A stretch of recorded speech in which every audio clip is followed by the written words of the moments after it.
Good morning, students. How are you? मैं Kamlesh Sharma, an English teacher. Students, flamingo के chapter second lost spring का 2 video हम पहले देख चुके हैं। अब आज की इस तीसरी वीडियो जिसमें बचा हुआ पार्ट हम पढ़ेंगे। तो let's start. It is his calm his destiny says Mukesh grandmother. Mukesh की दादी कहती हैं कि it is his calm his destiny, ये उसका कर्म या उसकी नीति है। ये मुकेश की दादी कहती हैं। Who has watched her own husband, जिसने अपने ही पति को देखा गो ब्लाइंड, अंधे होते हुए, with the dust from polishing the glass of bangles, चूड़ियों के कांच की पॉलिशिंग के समय उड़ने वाली धूल से।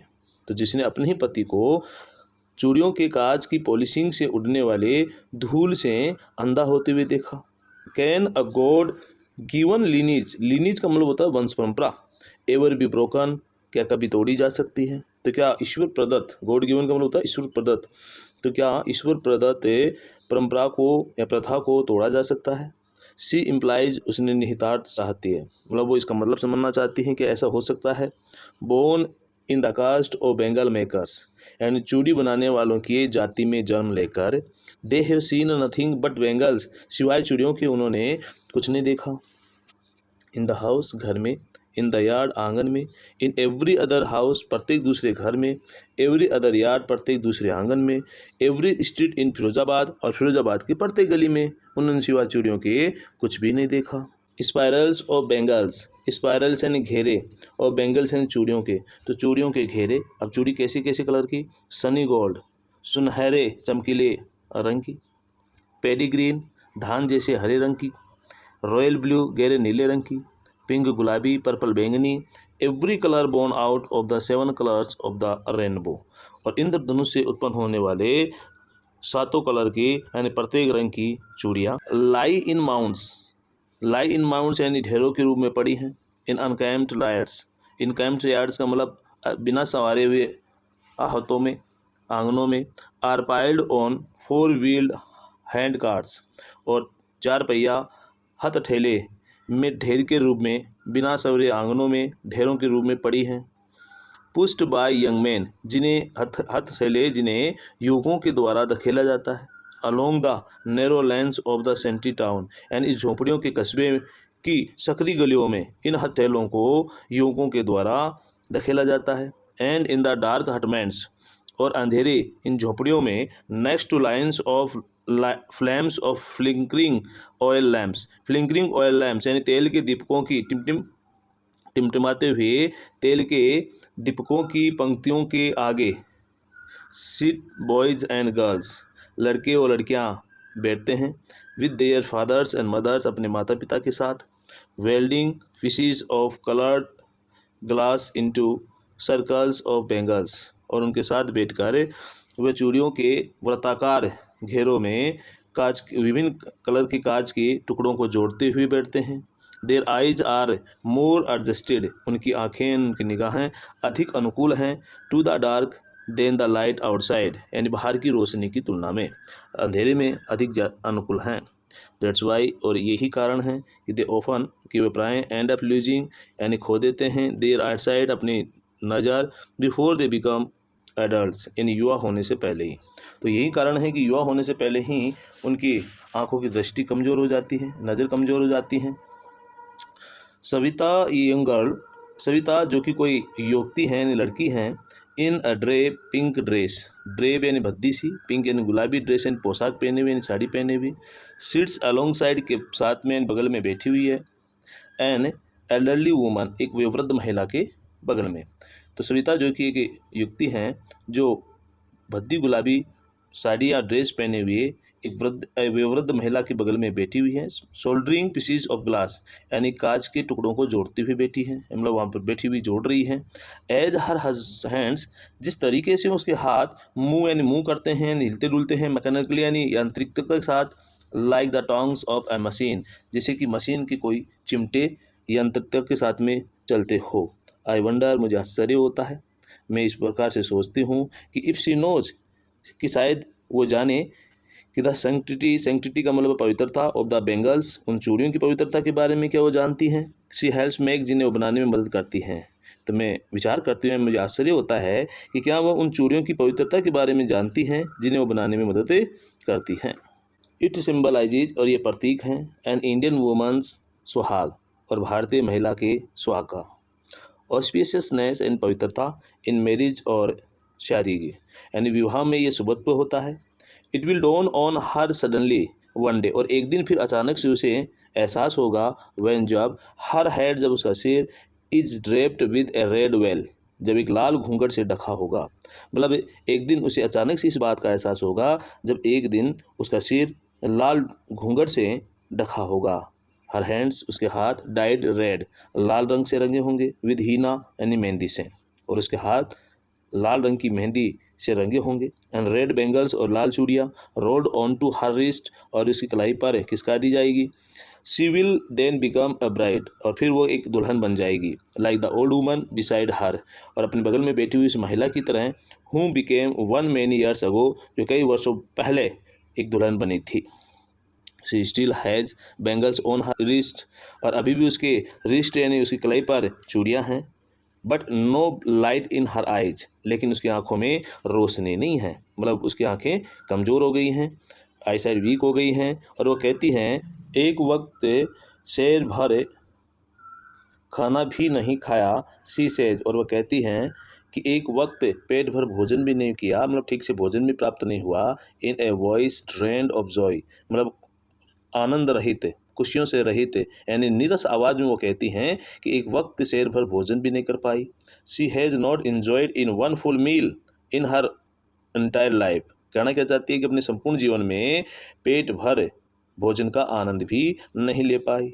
दैट्स वॉट, और केवल यही जो शी हैज़ रिप्ड, और केवल उसने यही फसल काटी है, मतलब यही वो कुछ कर पाई है। हर हस्बैंड, उसका पति, एन ओल्ड मैन, एक वृद्ध, with a flowing beard says, and लहराती हुई दाढ़ी वाला उसका पति कहता है, I know nothing except bangles, सिवाय चूड़ियों के मैं कुछ नहीं जानता।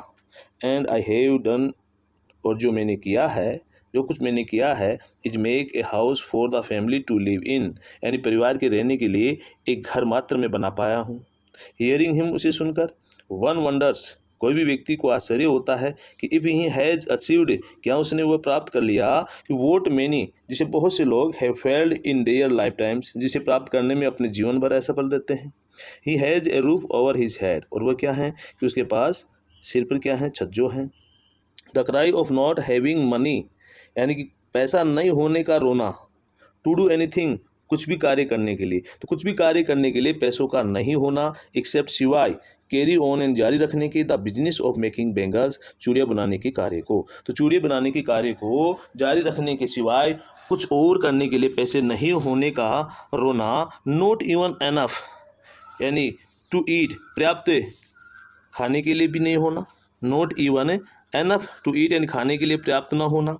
रिंग्स इन एवरी होम, प्रत्येक घर में ये कहानी या प्रत्येक घर में ये रोना सुनाई देता है। कहने का मतलब है चूड़ी बनाने के सिवाय या चूड़ियों की इस बिजनेस को आगे बढ़ाने के सिवाय अन्य कार्य करने के लिए पैसे नहीं या धन नहीं होने का रोना प्रत्येक घर में सुनाई देता है। The young man echo the lament of their elders, और युवक अपने से बुजुर्ग यानी अपने से बड़ों के लेमेंट यानी विलाप को दोहराते हैं। Little has moved with time, समय के साथ कुछ भी नहीं बदला। इट सीम्स, ऐसा लगता है, इन फिरोजाबाद में, और फिरोजाबाद में समय के साथ कुछ भी नहीं बदला ऐसा लगता है। Years of mind numbing toil, वर्षों की दिमाग को हिला देने वाली परिश्रम, कड़ी मेहनत ने हैव किल्ड, मार डाला है, all initiative and ability to dream, सभी प्रकार की पहल और सपने देखने की क्षमता को, सभी प्रकार की पहल और सपना देखने की क्षमता को यानी पहल को शून्य कर दिया है, मार दिया है। तो कहने का मतलब है चेतना को शून्य कर देने वाले वर्षों के परिश्रम ने पहल करने की और सपने देखने की क्षमता को मार दिया है। वाई नॉट और ऑर्गेनाइज योर सेल्व्स, यानी कि आप लोग संगठित क्यों नहीं हो जाते इनटू ए कोऑपरेटिव, यानी एक संगठन में एक सहकारी समिति के रूप में आप लोग ऑर्गेनाइज क्यों नहीं हो जाते। Why not organise yourself, यानी अपने आप का एक कोऑपरेटिव सोसाइटी क्यों नहीं बना लेते। I ask A group of young man, युवकों के एक समूह से मैं पूछती हूँ, who have fallen into the vicious circle, जो विशियस यानी खतरनाक, सर्किल यानी जाल में, तो कहने मतलब जो कि कुचक्र में फंस गए हैं, ऑफ मिडल मैन यानी बिचौलियों के, हु ट्रेप्ड जिन्होंने फंसाया, their fathers and forefathers, उनके पिताओं और उनके पिताओं को यानी उनके पूर्वजों को। तो मैं युवकों को एक ऐसे समूह से पूछती हूँ कि जो कि इस मिडल मैन यानी बिचौलियों के कुचक्र जिसमें कि उन्होंने उसके पिताओं और उनके पूर्वजों को फंसाया, में फंसे हुए एक युवकों के समूह से मैं ये बात पूछती हूँ कि तुम लोग अपना एक समूह क्यों नहीं बना लेते, एक ग्रुप क्यों नहीं बना लेते, एक सहकारी समिति क्यों नहीं बना लेते। तो वो जवाब देते हैं कि इवन इफ, फिर भले ही वी गेट ऑर्गेनाइज्ड, और फिर भले ही हम क्या हो जाएं, इकट्ठे यानी एक यानी अपना संगठन ही क्यों ना बना ले, we are the ones who will be hold up, जिन्हें घसीटा जाएगा, बाय द पुलिस, पुलिस के द्वारा बीटन, पीटा जाएगा, and dragged to jail for doing something illegal, और फिर किसी गैर कानूनी कार्य करने के लिए हमें घसीट कर जेल डाल दिया जाएगा। जैसे लोग ऐसा कहते हैं, there is no leader among them, यानी उन लोगों के बीच कोई नेता नहीं है, नो वन, ऐसा कोई व्यक्ति नहीं, हु कुड हेल्प देम, जो उनकी मदद कर सके, सी थिंग्स डिफरेंटली, यानी इन बातों को अभिन्न तरीके से समझने में, देयर फादर्स, उनके पिता, are as tired as they are, और उनके फादर्स एंड उनके पिता एंड उनके पूर्वज भी उतने ही थके हुए हैं जितने कि वे हैं, दे टॉक एंडलेसली, और वे अनवरत, इन अ स्पाइरल, और एक चक्र के समान बोलते जाते हैं, that moves from poverty to apathy, जो कि गरीबी से उदासीनता, और उदासीनता से लालच, और लालच से इनजस्टिस, अन्याय की ओर पहुंच जाती हैं। लिसनिंग टू देम, उन्हें सुनकर, आई सी टू डिस्टिंक्ट वर्ल्ड्स, मुझे दो स्पष्ट दुनिया दिखाई देती है, दो स्पष्ट संसार दिखाई देती हैं। वन ऑफ द फैमिली, एक तो ऐसा परिवार का जो caught in a wave of poverty, जो कि गरीबी के जाल में फंसा है, burden by the stigma of caste, जो कि अपने जन्म की जाति के कलंक से दबा हुआ है, विच दे आर बोर्न, जिसमें कि उन्हें उनका जन्म हुआ है, the other A vicious circle, और दूसरा साहूकारों का, द विशियस सर्किल, और दूसरा कुचक्र ऑफ द साहूकारों का, द मिडल मैन, बिचौलियों का, द पुलिस मैन, पुलिस वालों का, द कीपर्स, रखवालों का, लॉ यानी कानून के रखवालों का, द ब्यूरोक्रेट्स यानी नौकरशाहों का, एंड द पॉलिटिशियंस, और राजनीतियों के संसार राजनीतियों का कुचक्र से फंसे हुए हैं।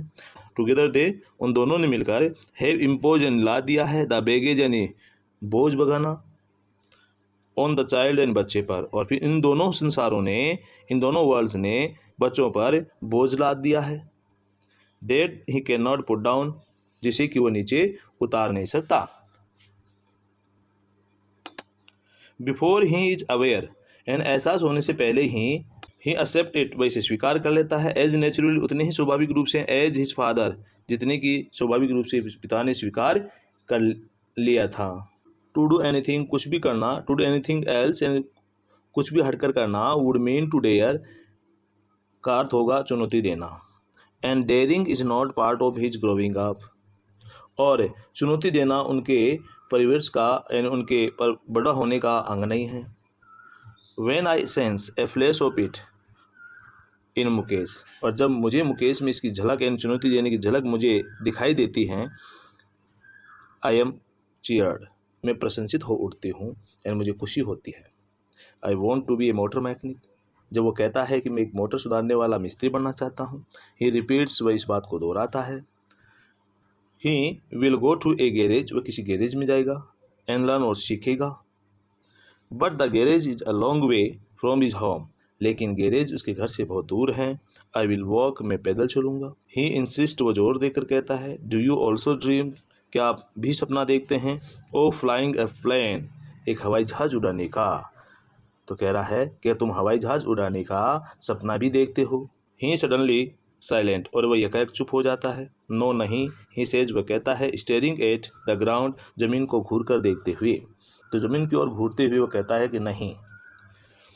इन हिज स्मॉल मरमर, और उसकी छोटी सी जो बुदबुदाहट है, में देर इज एन एम्ब्रेसमेंट, यानी कि एक शर्मिंदगी का भाव है, that has not yet turned into regret, जो कि अभी तक पश्चाताप में नहीं बदला है। ही इज़ कंटेंट, वह संतुष्ट हैं, टू ड्रीम ऑफ कार्स, कारों के सपने देखने से ही संतुष्ट हैं। दे जिन्हें ही सी जिन्हें वो देखता है, हर्टलिंग डाउन, हर्टलिंग है तेज रफ्तार से दौड़ते हुए, द स्ट्रीट्स यानी गलियों में, ऑफ हिज टाउन अपने ही शहर के, और जिन्हें कि वो अपने ही शहर कस्बे की गलियों में तेजी से दौड़ते हुए देखता है। Few aeroplanes fly over Firozabad, और फिरोजाबाद के ऊपर से शायद ही कभी कोई हवाई जहाज गुजरते हैं एंड उड़ते हैं। तो स्टूडेंट्स, ये था आपका second chapter the lost spring, जिसमें बचपन के जो स्वतंत्रताएं हैं उनके खोने या वंचित होने, और साथ में गरीबी का जो कलंक है एक विद्यार्थी के भविष्य पर सबसे बड़ा नुकसानदेह होता है, इसके बारे में हमने पढ़ा। नेक्स्ट वीडियो में हम नेक्स्ट चैप्टर्स के बारे में, डीप वाटर के बारे में पढ़ेंगे। तब तक के लिए आप इसे पढ़ते रहिए। Have a nice day. Thank you.